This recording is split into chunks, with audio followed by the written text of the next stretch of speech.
इस वक्त की बड़ी खबर के साथ शुरुआत कर रहे हैं। राम मंदिर चढ़ावा चोरी का खुलासा होने के बाद आज श्री राम जन्मभूमि तीर्थ क्षेत्र ट्रस्ट की महत्वपूर्ण बैठक होने जा रही है। इस बैठक में ट्रस्ट महासचिव चंपत राय, ट्रस्टी अनिल मिश्रा के इस्तीफे पर फैसला होगा। राम मंदिर परिसर में दोपहर 3 बजे ये बैठक होने वाली है, जिसकी अध्यक्षता ट्रस्ट के अध्यक्ष महंत नृत्य गोपाल दास करेंगे। और आज बैठक में एसआईटी की अंतरिम रिपोर्ट भी सामने रखी जाएगी, जिसके आधार पर ट्रस्ट में कई बड़े फैसले लिए जाएंगे। साथ ही राम मंदिर ट्रस्ट की व्यवस्था के लिए सीईओ की नियुक्ति पर भी फैसला होगा। अगर राम मंदिर ट्रस्ट में सीईओ की नियुक्ति होती है तो राम मंदिर से जुड़े सभी प्रशासनिक अधिकार सीईओ के पास चले जाएंगे। लेकिन बड़ा सवाल तो यह है कि क्या सख्त फैसलों से करोड़ों राम भक्तों का ट्रस्ट पर दोबारा भरोसा कायम होगा? राम मंदिर ट्रस्ट मीटिंग से जुड़ी इस वक्त की एक और बड़ी खबर जो सामने आ रही है। आज होने वाली इस बैठक में कुछ सदस्य वीडियो कॉन्फ्रेंसिंग के जरिए भी जुड़ेंगे। संस्थापक ट्रस्ट सदस्य के पराशरण वीडियो कॉन्फ्रेंसिंग के जरिए जुड़ेंगे। इसके अलावा स्वामी विश्व प्रसन्न तीर्थ महाराज भी वीडियो कॉन्फ्रेंसिंग के जरिए इस बैठक में शामिल होंगे। साथ ही ट्रस्ट के जो बाकी सभी सदस्य हैं वो बैठक में फिजिकली मौजूद रहेंगे। तो राम मंदिर प्रांगण में आज दोपहर 3 बजे श्री राम जन्मभूमि तीर्थ क्षेत्र ट्रस्ट की यह महत्वपूर्ण बैठक होने वाली है, जिसमें चंपत राय के, अनिल मिश्रा के इस्तीफे को लेकर चर्चा संभव है।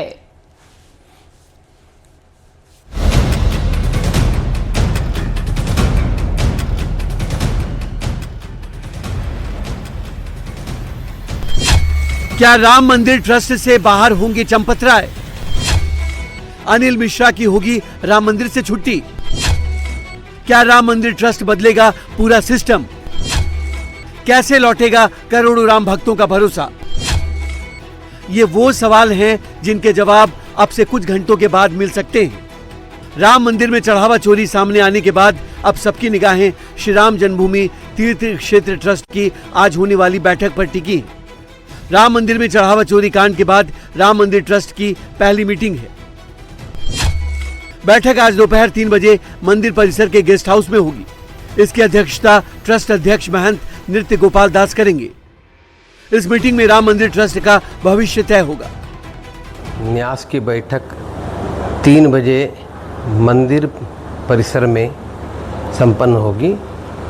सभी 14 ट्रस्टी जो आज हैं सभी को सूचना गई है, सभी को निमंत्रण गई है। हम उम्मीद करते हैं कि सभी ट्रस्टी भाग लें। तो गोविंद देवगिरी जी ने सभी को सूचना भेजी है। राम मंदिर में चढ़ावा चोरी के बाद से ट्रस्ट पर राम भक्तों का भरोसा कम हुआ है। ऐसे में अब राम मंदिर ट्रस्ट की मीटिंग में सबकी नजर बैठक के एजेंडे पर टिकी है। सबसे बड़ा सवाल यह है कि क्या चढ़ावा चोरी कांड में जिन्होंने लापरवाही बरती है उन पर कार्रवाई होगी। बैठक में 5 एजेंडे तय किए गए हैं। पहला एजेंडा चंपत राय और अनिल मिश्रा के इस्तीफे पर विचार किया जाएगा। दूसरा एजेंडा चढ़ावा चोरी केस में एसआईटी की अंतरिम जांच रिपोर्ट की जानकारी दी जाएगी। तीसरा एजेंडा मंदिर मैनेजमेंट की आगे की व्यवस्थाओं पर मंथन किया जाएगा। चौथा एजेंडा इस साल हुई इनकम खर्च की रिपोर्ट, बैलेंस शीट और दूसरे वित्तीय दस्तावेजों पर चर्चा की जाएगी। और 5वां एजेंडा अध्यक्ष की अनुमति से दूसरे जरूरी मुद्दों पर फैसला होगा। इस बैठक के अंदर सबसे अहम जो बिंदु है, जिसमें डॉक्टर अनिल मिश्रा, चंपत राय के इस्तीफे को लेकर चर्चा होनी है। जो उन्होंने इस्तीफा दिया है, क्या इस इस्तीफे को ट्रस्ट के बाकी मेंबर्स स्वीकार करेंगे, इस पर बातचीत होगी। साथ ही एसआईटी ने जो फाइनल फाइंडिंग्स की हैं, जिस तरीके से राम मंदिर के अंदर से जो चंदे का पैसा था उसको चुराया जा रहा था, एसआईटी इसकी जांच कर रही थी। एसआईटी की पूरी रिपोर्ट पर भी चर्चा होगी। साथ ही भविष्य के अंदर मंदिर की व्यवस्थाओं को किस तरीके से सुचारू रूप से चलाया जाए, इस पर भी चर्चा होनी है। लेकिन सबसे अहम जो बात है कि चंपत राय, जिनकी देखरेख में, जो कि पूर्व महासचिव थे श्री राम जन्मभूमि तीर्थ क्षेत्र ट्रस्ट के, उनकी जानकारी में सब कुछ होते हुए आखिरकार ये कैसे हुआ। डॉक्टर अनिल मिश्रा ने जिन कैशियर्स को, आउटसोर्स कैशियर्स को वहां पर रखा, उनकी बड़ी लापरवाही इसमें देखने को मिली है।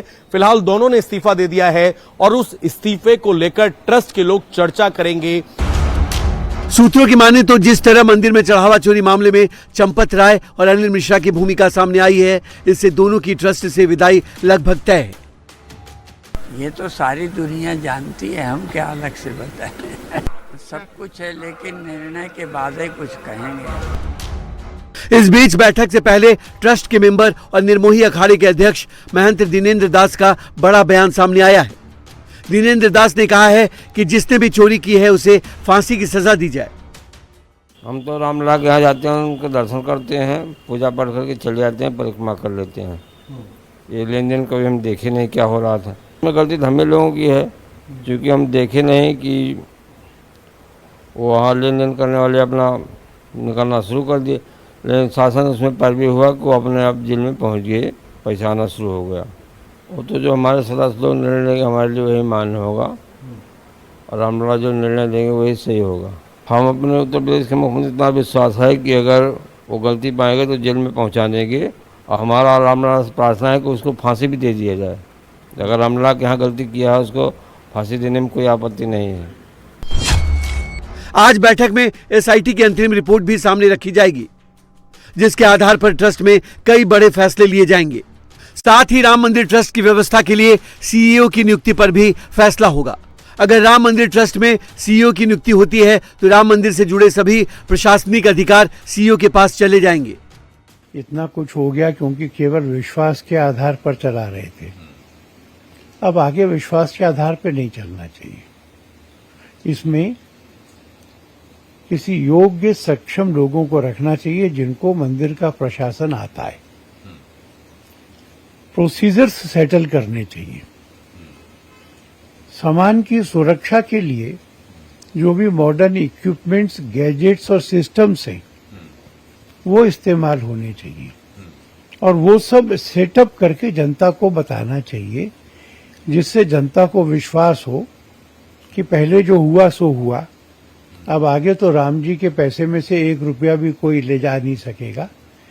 ऐसा मैं सोचता हूं कि अगर वो मुझे पूछते तो मैं सलाह देता।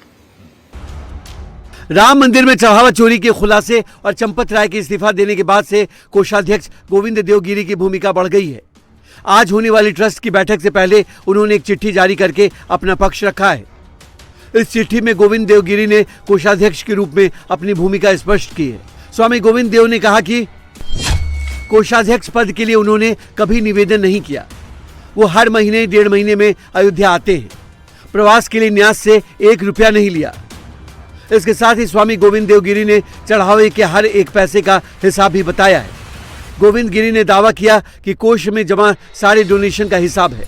कोष में जमा रकम की कभी भी जांच की जा सकती है। उनके सहयोगी चार्टर्ड अकाउंटेंट अयोध्या आते रहते हैं।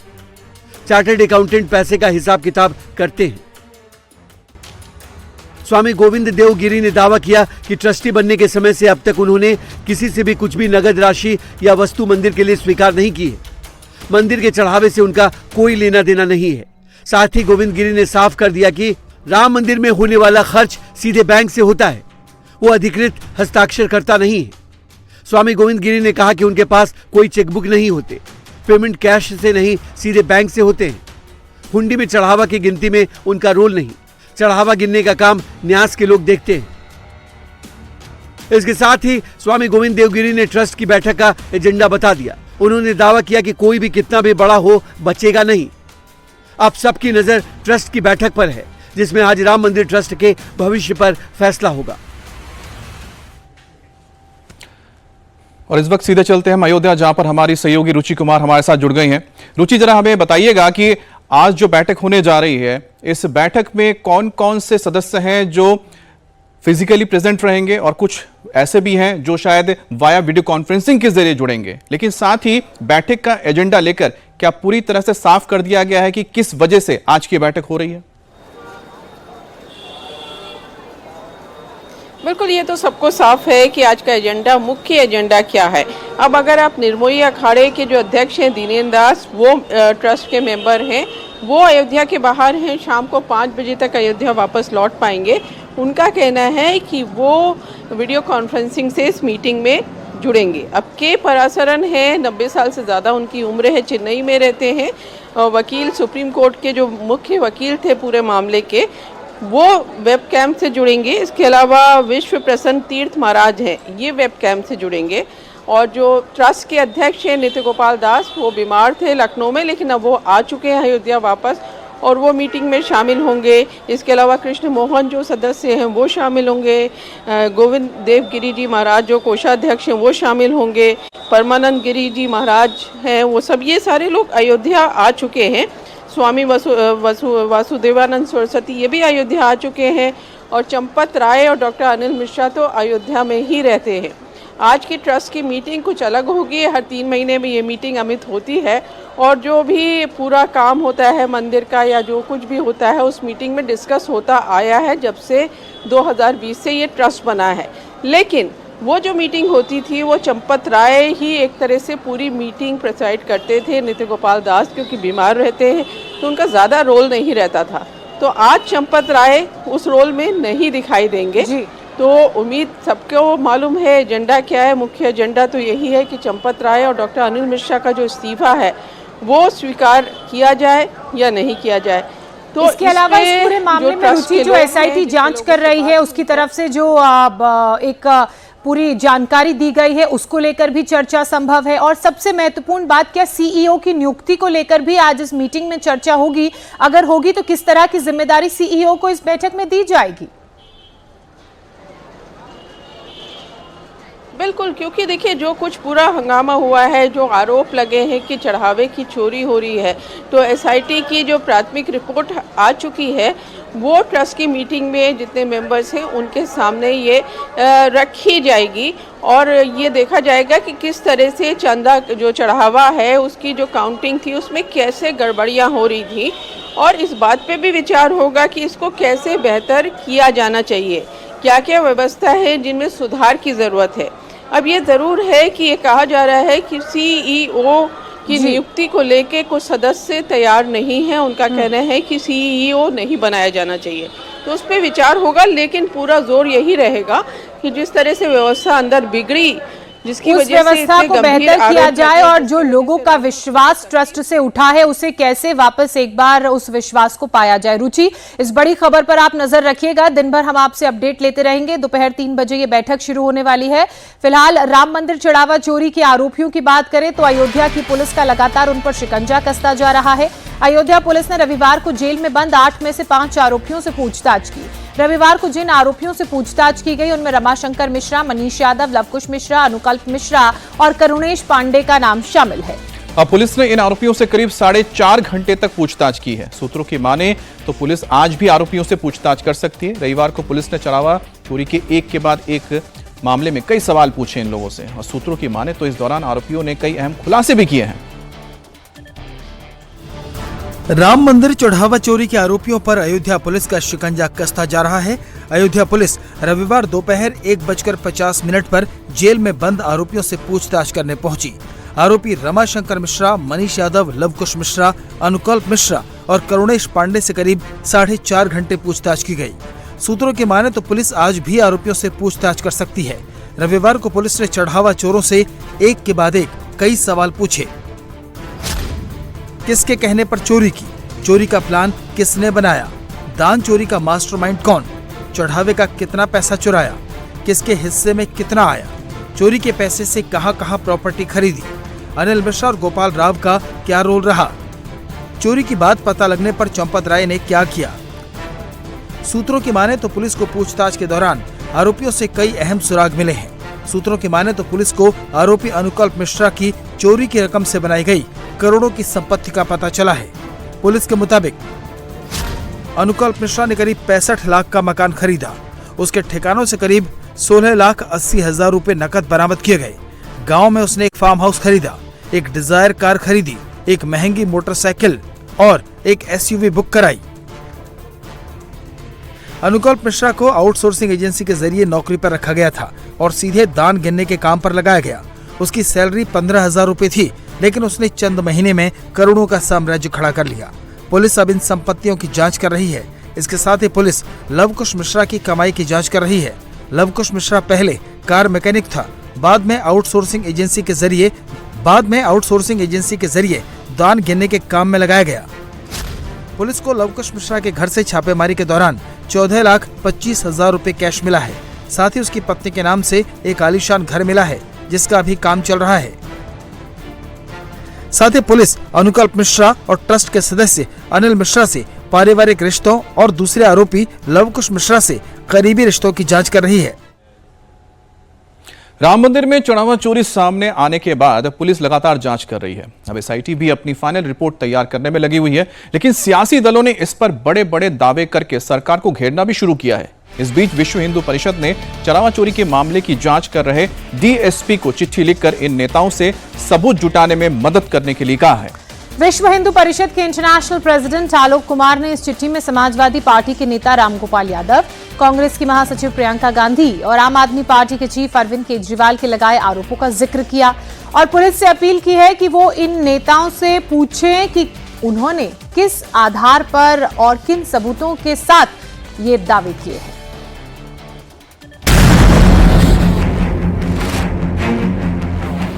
प्रियंका जी ने कहा है हजारों करोड़ का चढ़ावा आता है, हमारी जानकारी में नहीं है। प्रोफेसर रामगोपाल यादव जी ने कहा कि 20,000 करोड़ से ज्यादा का घपला है।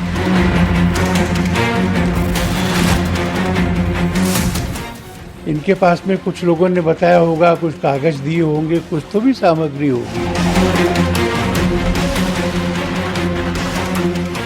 इनको पता तो हो गई जो इन्होंने कहा है, तो उसके बारे में पुलिस समझ लेगी इनसे।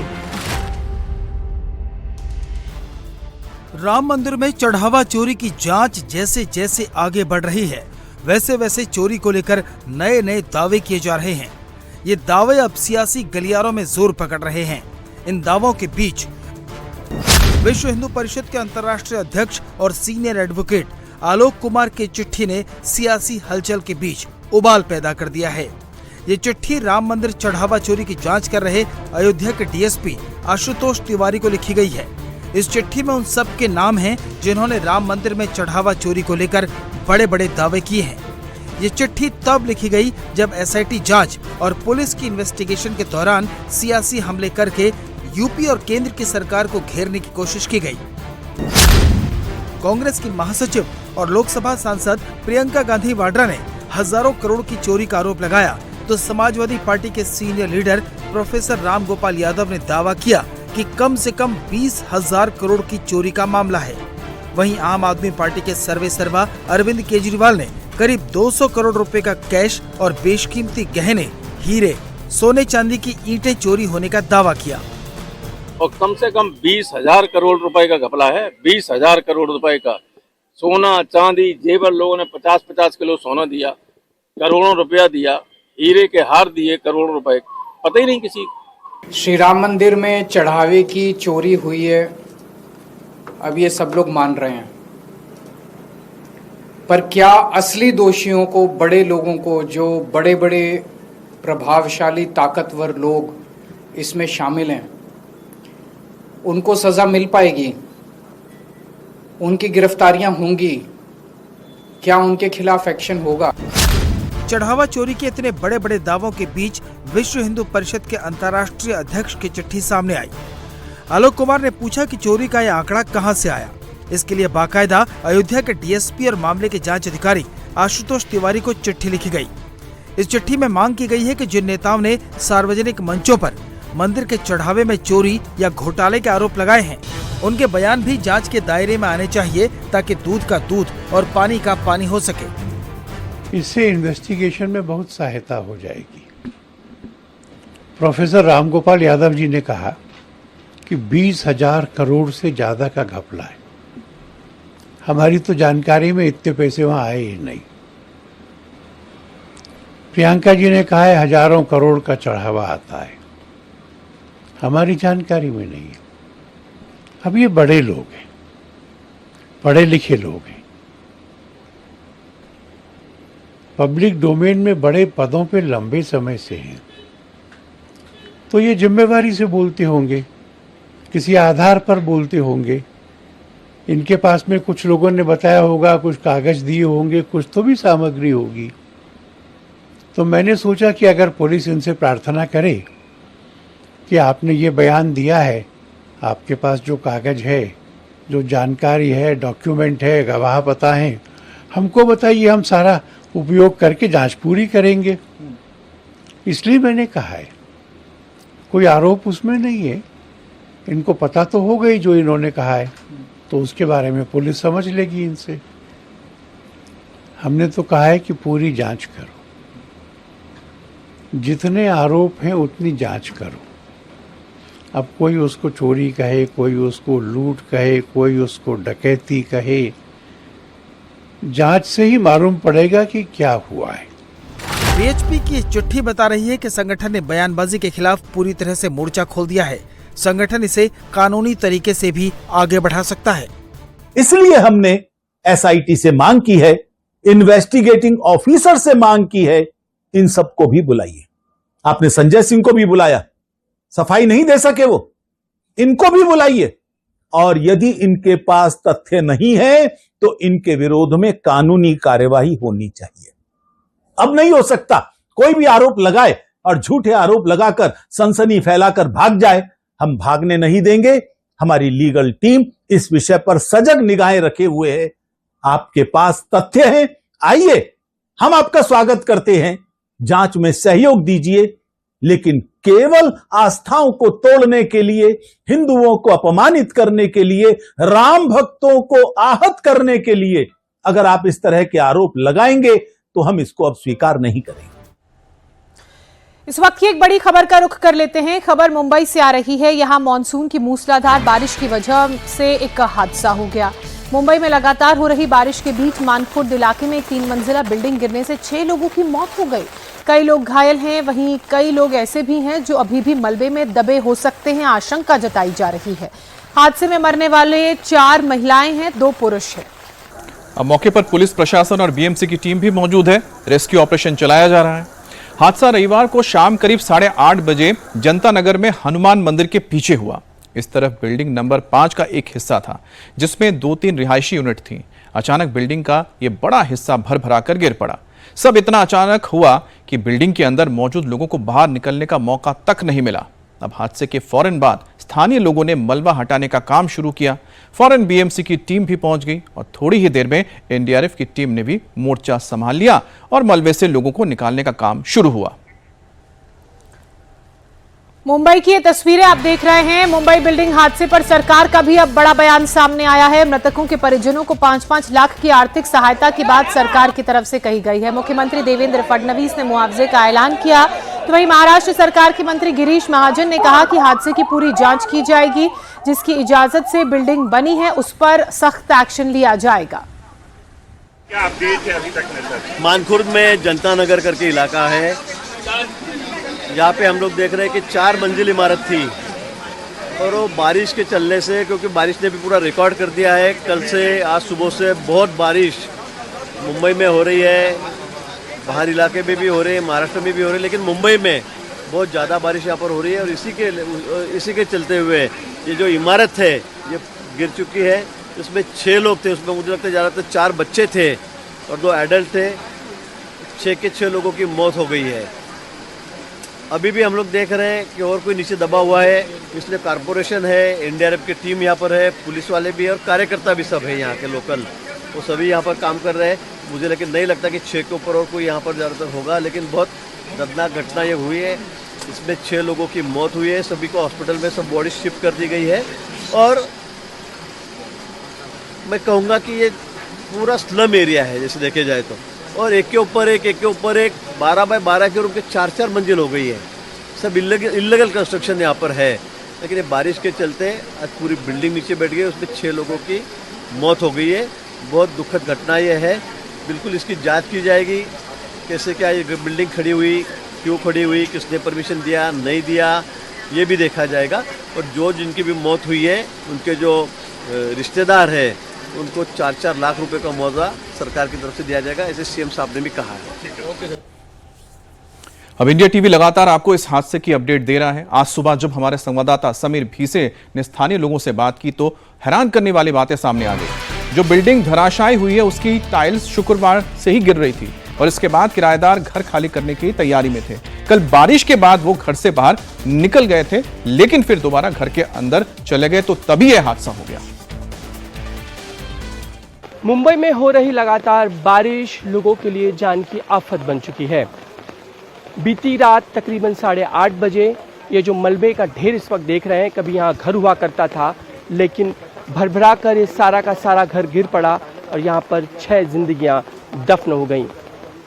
5 मासूम बच्चे और एक युवती की यहाँ पे मृत्यु हुई है। जिस तरह से ये पूरा घर ढह गया, उसकी चपेट में ये सारे के सारे लोग आ गए और उनकी घटनास्थल पर ही मौत हो गई। रेस्क्यू ऑपरेशन करके उन्हें निकालने की कोशिश की गई, प्रशासन मौके पे पहुंचा, लेकिन बीती रात रेस्क्यू ऑपरेशन के बाद भी उन्हें बचाया नहीं जा सका।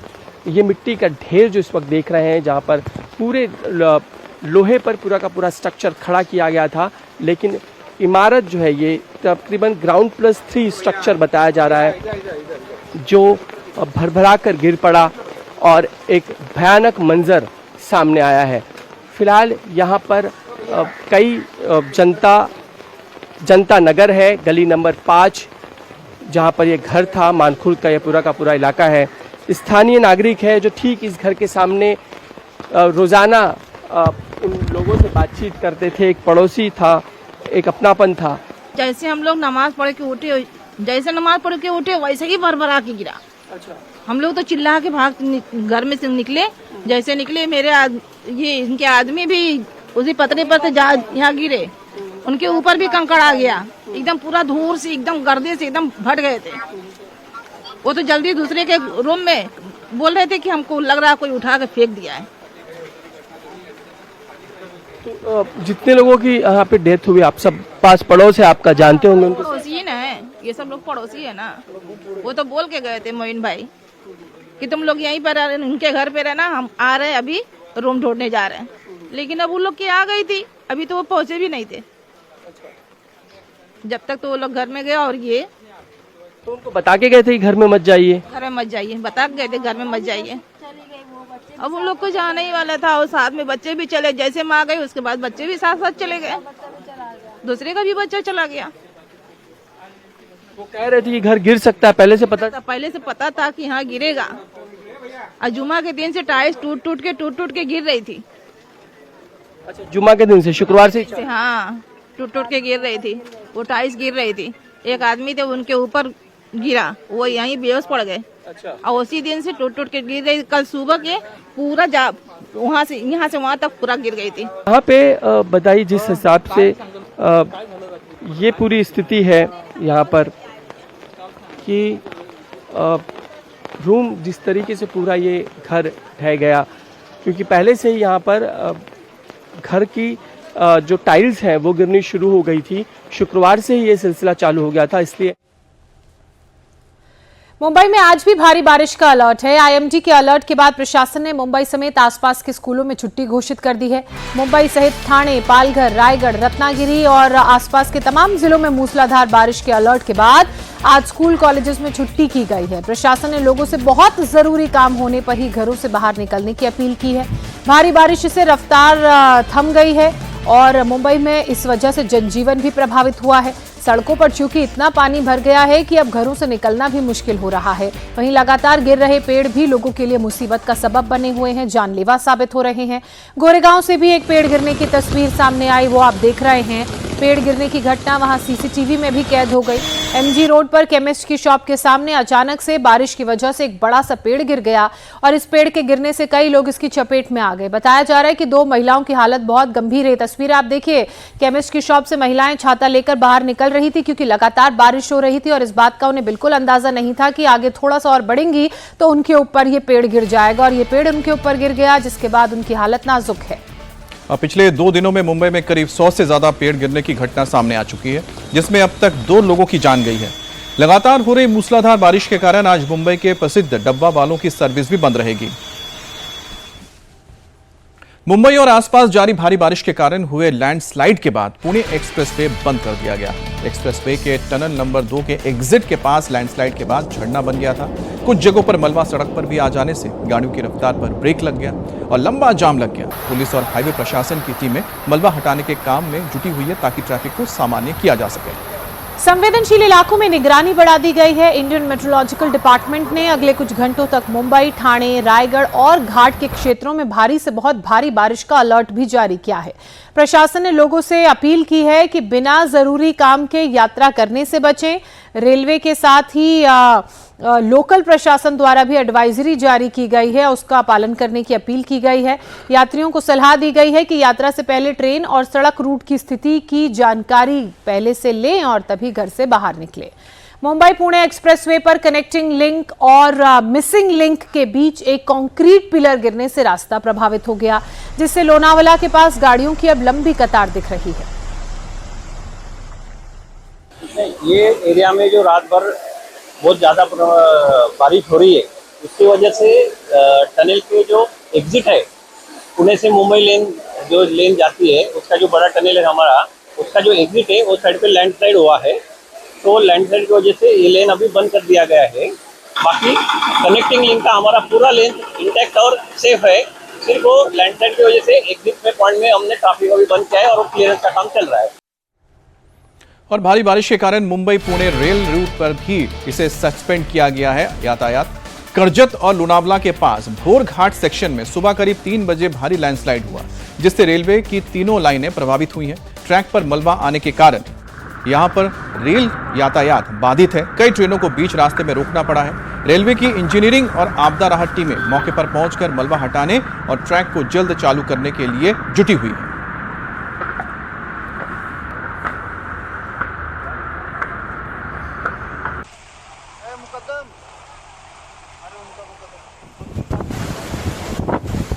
और ये वसई की लाइव तस्वीरें इस वक्त आप मुंबई से अपनी टेलीविजन स्क्रीन पर देख रहे हैं। देखिए किस तरह से तेज हवाओं के साथ अभी भी बारिश का दौर जारी है। सड़क पर जो पानी है वो भी हवा के साथ बहता हुआ दिख रहा है। और एक जो चीज़ आप नोटिस करेंगे वो कि सारी गाड़ियां रुकी हुई हैं, यानी कि रफ्तार पर ब्रेक लगा हुआ है, क्योंकि लगातार पिछले कई दिनों से मुंबई में बारिश हो रही है और बारिश मुंबई के वसई में भी हो रही है। बारिश के साथ साथ तेज हवाओं का दौर भी जारी है। मुंबई में भारी बारिश के बाद से 100 से अधिक पेड़ उखड़ गए, तो पुणे में भी दर्जनों पेड़ गिरे हैं। पुणे के कॉलेज रोड पर एक के बाद एक कई पेड़ उखड़कर सड़क पर आ गए, जिससे रोड ब्लॉक हो गया। फायर डिपार्टमेंट और लोकल प्रशासन के लोग तुरंत पहुंचे और रास्ता साफ करने के काम पे लग गए। ये मुंबई की बात। अब पुणे की तस्वीरें देख रहे हैं, जहां के कॉलेज रोड पर इस वक्त की तस्वीर आप देखिए किस तरह से यहाँ पेड़ गिरे हैं, जिसको अब हटाने का काम किया जा रहा है। पुणे के पास पिंपरी चिंचवड़ में पावना नदी उफान पर है, जिससे गणपति मंदिर कैंपस में पूरी तरह से पानी भर गया। आप कैंपस के तस्वीरें देखिए, मंदिर जितने हैं वो सब आधे पानी में डूबे हुए हैं। अब महाराष्ट्र के ठाणे की तस्वीर दिखाते हैं। तेज हवाओं के बीच चंदनवाड़ी इलाके के पास एक पेड़ उखड़ गया। कलावा रेलवे कॉलोनी में हुए इस हादसे का सीसीटीवी फुटेज भी सामने आया है, जिसे देखा जा सकता है। अब देखिए अचानक कैसे ये पेड़ गिरा। गनीमत रही कि जिस वक्त जो दंपति है वहां से गुजर रहा था वो इसकी चपेट में नहीं आए। हालांकि वक्त रहते उन्होंने खतरे को शायद भांप लिया था और वो तुरंत जगह से हट गए। अब हिमाचल प्रदेश की तस्वीरें दिखाते हैं, क्योंकि यहां पर भी 3 जिलों में भारी बारिश का अलर्ट जारी किया गया है। कांगड़ा, ऊना, सिरमौर में बारिश का ऑरेंज अलर्ट है। मंडी, शिमला और चंबा के लिए येलो अलर्ट मौसम विभाग की तरफ से जारी किया गया है। अगले 2 दिनों तक हिमाचल प्रदेश में भारी बारिश का अलर्ट है। हिमाचल प्रदेश के चंबा में बारिश के बाद लैंडस्लाइड हुई। पहाड़ से बस पर बड़े बड़े पत्थर गिरने लगे और इसी की चपेट में आने से एक शख्स की दबकर मौत भी हो गई। और मॉनसून ने एंट्री के साथ ही रफ्तार पकड़ ली है। अभी जुलाई का पहला हफ्ता है, लेकिन देश के कई हिस्से जलमग्न हैं। दिल्ली, यूपी, राजस्थान समेत उत्तर भारत में जोरदार बारिश का दौर जारी है, तो महाराष्ट्र और गुजरात में भी भारी बारिश के कारण जनजीवन अस्त व्यस्त हुआ है। छत्तीसगढ़ और मध्य प्रदेश में भी मूसलाधार बारिश हो रही है। बारिश के बाद यूपी के हापुड़ में नेशनल हाईवे पर सैलाब उमड़ पड़ा। पहाड़ से मैदान तक मॉनसून की तेज रफ्तार।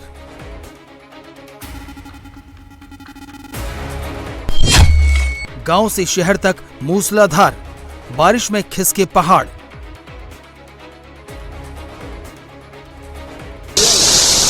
जुलाई की शुरुआत में ही मॉनसून की रफ्तार तेज हो गई है। कहीं पेड़ उखड़ रहे हैं तो कहीं पहाड़ों से पत्थर की बारिश हो रही है, तो कहीं पुल के ऊपर से पानी बह रहा है। मॉनसून की तेज बारिश के बाद दिल्ली लखनऊ हाईवे पर जल जमाव का वीडियो यूपी के हापुड़ का है। एनएच पर बहते पानी के बीच लोगों को खासी परेशानी हुई। तो राजधानी दिल्ली में भी बारिश और तेज हवाओं का असर दिख रहा है। एयरपोर्ट सूत्रों के मुताबिक दिल्ली एयरपोर्ट पर खराब मौसम, भारी बारिश और तेज हवाओं के कारण 10 घरेलू और 5 अंतर्राष्ट्रीय उड़ानों को जयपुर और लखनऊ की ओर डायवर्ट किया गया। भारी बारिश के बीच राजस्थान के 12 जिले में बिजली गिरने से 2 लोगों की जान चली गई। मानसून की शुरुआत में ही मूसलाधार बारिश से हिमाचल में हाहाकार है। लाहौल स्पीति जिले में लगातार हो रही भारी बारिश और ग्लेशियर के तेजी से पिघलने के कारण चंद्रभागा नदी का जलस्तर खतरनाक स्थिति तक पहुंच गया है। हालत इतनी गंभीर हो गई है कि जोरबंग पुल के ऊपर से नदी का बहाव गुजर रहा है, जिससे पूरा पुल जलमग्न हो गया है। प्रशासन ने तेज बहाव में जोखिम नहीं लेने की अपील की है। हिमाचल प्रदेश के चंबा भरमौर पर एक सवारी बस पर पहाड़ी से पत्थर गिरे। हादसे की चपेट में आकर एक पैसेंजर की मौत हो गई और 4 लोग घायल हो गए। हादसे के वक्त श्रद्धालुओं से भरी बस भरमौर के 84 मंदिर परिसर में चलने वाले एक धार्मिक आयोजन से लौट रहे थे। जो बस हादसे का शिकार हुई है, उसमें हादसे के वक्त 40 यात्री सवार थे। इस वक्त की एक बड़ी खबर पश्चिम बंगाल के नॉर्थ 24 परगना से है, जहां बारुईपुर में रेप और मर्डर के एक संदिग्ध की भीड़ ने पीट कर हत्या कर दी। मामले में पुलिस ने 2 आरोपियों को गिरफ्तार कर लिया है, जबकि बाकी संदिग्धों की तलाश हो रही है। गुस्साई भीड़ ने रविवार को सड़क और रेलवे ट्रैक जाम करके प्रदर्शन किया, कई गाड़ियों में तोड़फोड़ की और पुलिस पर पथराव भी किया। इसी दौरान भीड़ ने एक संदिग्ध युवक को पीट कर मार डाला। पुलिस के अनुसार नाबालिग शनिवार शाम घर से बाहर निकली थी, जिसके बाद वो लापता हो गई। देर रात तक परिजन स्थानीय लोग उसकी तलाश करते रहे। रविवार सुबह तपतपी पंचायत के सूर्यपुर हाट इलाके में घर के पास एक तालाब में उसका शव बरामद हुआ। जांच में पता लगा कि 11 साल की नाबालिग अपनी क्लासमेट के बर्थडे के लिए केक लेकर जा रही थी। उसके साथ उसी की क्लासमेट के पिता और साथ में 3 लोगों ने दुष्कर्म किया। स्थानीय लोग बच्ची के लापता होने से गुस्से में थे और उसके बाद जब बच्ची के रेप और मर्डर की बात सामने आई तो सड़क पर लोगों ने जाम लगा दिया। पुलिस ने लोगों को समझा बुझाकर बच्ची का शव परिजनों को सौंपा। अभी पूरे इलाके में तनाव है, इसलिए भारी तादाद में पुलिस को तैनात किया गया है। नॉर्थ 24 परगना के बारुईपुर में नाबालिग के रेप और मर्डर की घटना सामने आने के बाद पूर्व सीएम ममता बनर्जी ने आज बारुईपुर जाने का ऐलान किया है। बारुईपुर में पहले से ही तनाव है। ममता बनर्जी के ऐलान के बाद कोलकाता में ममता के घर के बाहर सुरक्षा बढ़ा दी गई है। टीएमसी के नेताओं का आरोप है कि शुभेंदु सरकार ने ममता बनर्जी को हाउस अरेस्ट कर लिया है और वो उन्हें बारुईपुर नहीं जाने देना चाहती। आज योगी सरकार की मंत्रिपरिषद की एक बड़ी बैठक होने जा रही है। सुबह 10 बजे सीएम योगी के सरकारी आवास 5 कालीदास पर यह बैठक होगी। सूत्र बता रहे हैं कि इस बैठक में कई अहम फैसलों पर मुहर लग सकती है। बीजेपी राष्ट्रीय अध्यक्ष नितिन नवीन के लखनऊ दौरे के बाद हो रही इस बैठक को काफी अहम भी माना जा रहा है। रविवार रैली को संबोधित करते हुए सीएम योगी आदित्यनाथ ने विपक्ष पर जहां एक तरफ जमकर प्रहार किया, तो सीएम ने कहा विपक्ष की विभाजन की नीति फेल हो चुकी है, इसलिए अब भारत की आस्था पर प्रहार किया जा रहा है। केंद्रीय गृह मंत्री अमित शाह आज कोलकाता के दौरे पर रहेंगे। भारतीय जनसंघ के संस्थापक डॉक्टर श्यामा प्रसाद मुखर्जी की 125वीं जयंती के समारोह में शामिल होंगे। अमित शाह शाम 4 बजे कोलकाता एयरपोर्ट पहुंचेंगे। वहां से वो साउथ कोलकाता के भाविनीपुर स्थित श्यामा प्रसाद मुखर्जी के पैतृक घर जाएंगे। डॉक्टर मुखर्जी की प्रतिमा पर माल्यार्पण करेंगे और इसके बाद अमित शाह न्यू टाउन के इको पार्क में डॉक्टर श्यामा प्रसाद मुखर्जी की 125 फीट ऊंची प्रतिमा के निर्माण का भूमि पूजन करेंगे। शाम 5 बजे शाह श्यामा प्रसाद मुखर्जी की 125वीं जयंती के समारोह में भी शामिल होंगे।